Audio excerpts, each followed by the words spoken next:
Well, so here we are on the beautiful beaches of Hawaii, Maui, and we're actually going to talk about skiing. So, well, I mean, we could start it off right away, because I'm going to read off this computer, see what kind of questions were asked, and then I'm going to tell you the answer. So the first question is from Seb, who's wondering when the potential JY in LA is scheduled for, and he's also wondering, will there be free skiers only or snowboarders too? And well, the scheduling for this is, it's really hard to schedule before you have permits, which is the hard thing. But the earliest we could, have this up and running would be by next fall. So yeah, I'm hoping for next fall. And when it comes to snowboarders, I don't see a reason why we shouldn't invite snowboarders. I like skiing with them, and I think the crowd would like the diversity. So the next question is from E. Mills, and he's wondering, what type of artificial snow would you be planning on using? Would you be utilizing refrigeration? I don't even know how to pronounce that, but that's cool. Under the in-run, kicker, and landing. And, the sort of snow we would use is the snow made from liquid nitrogen, I believe. You make it in big tents. And, basically the same as what all the other city events are using. Second part of his question is, I'm just trying to really wrap my head around the logistics of holding an event in SoCal that's 20 plus degrees warmer than icer air, even its first event on the street. And basically the heat is not really a problem at all. We probably 5 years ago we had an event in Cape Town in South Africa, and it was over 100 degrees. It was so hot, and you just got to make a little more snow because it melts more. But it's not really a problem besides that. The third part about his question is, at the end of the day, with a jump being in the sun like that for hours, the finals will be very interesting. With the size of the particular gap, any slowing of the jump surface, regardless of salt's magical wonders, would really affect the athlete's safety, perceived or actual. And I mean, I think that obviously speed will be a little different, but I think in the morning it will, the salt will make it pretty much the same the whole time, and it's the same challenges we face on, any real contest. And obviously, with a gap like that, I wouldn't, make an icer air with just a strict gap and you'd die if you wouldn't make it. We would bridge the gap or put a net or some safety, because, I've always, since I'm sort of a chicken myself, I try to make it all really, really safe. So hopefully, that's what we're going to be able to do. And yeah, here's the question from Callum. Is there actually a big enough ski community in LA to hold an event like this?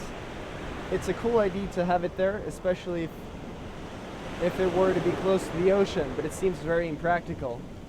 And I guess the answer to that is LA probably doesn't have the biggest ski community, but to me, you don't really have to be a skier to find it interesting that someone put a huge jump on the beach, and if they're using snowboarders or skis, or in my opinion, it doesn't really matter what you're using. I think people will come just because it's really spectacular and it's something out of the ordinary.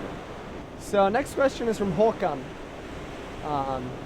He says that, I think your idea is great, but why do you want to do this? Is it the big money in this type of project? Or do you want to do it for the good of the world, or what's the reason? It's not a very easy project. And well, I guess why I want to do it is because it's a big challenge, and I like doing stuff that's never been done before. Making any money off this is probably not realistic, and I guess I just like to do stuff that hasn't been done before. And when people say it's hard, then I get even more motivated. So I guess that's the answer. Next question is from Johan B.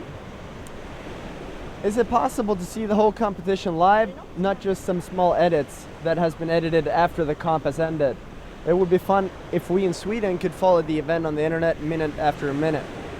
And obviously, having a live production would be a goal for an event of this size. So I'm not going to promise you, but yes, the goal is to have it live on the internet, if not live on TV.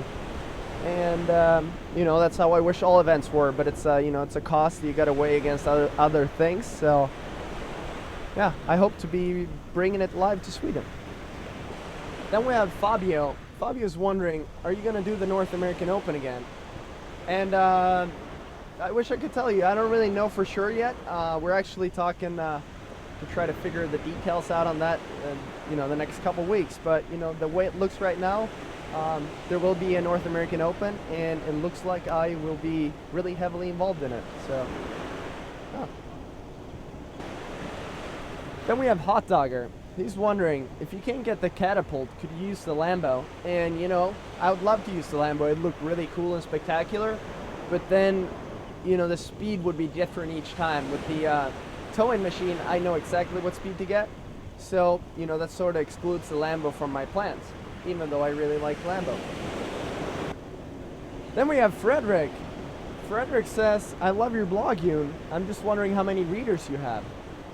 And honestly, that's sort of a tough thing to collect all the different videos that gets embedded on all the different websites around the world. So that is why we're right now building a new system with a new website with better quality, so that we can collect the amount of readers and bring you better videos.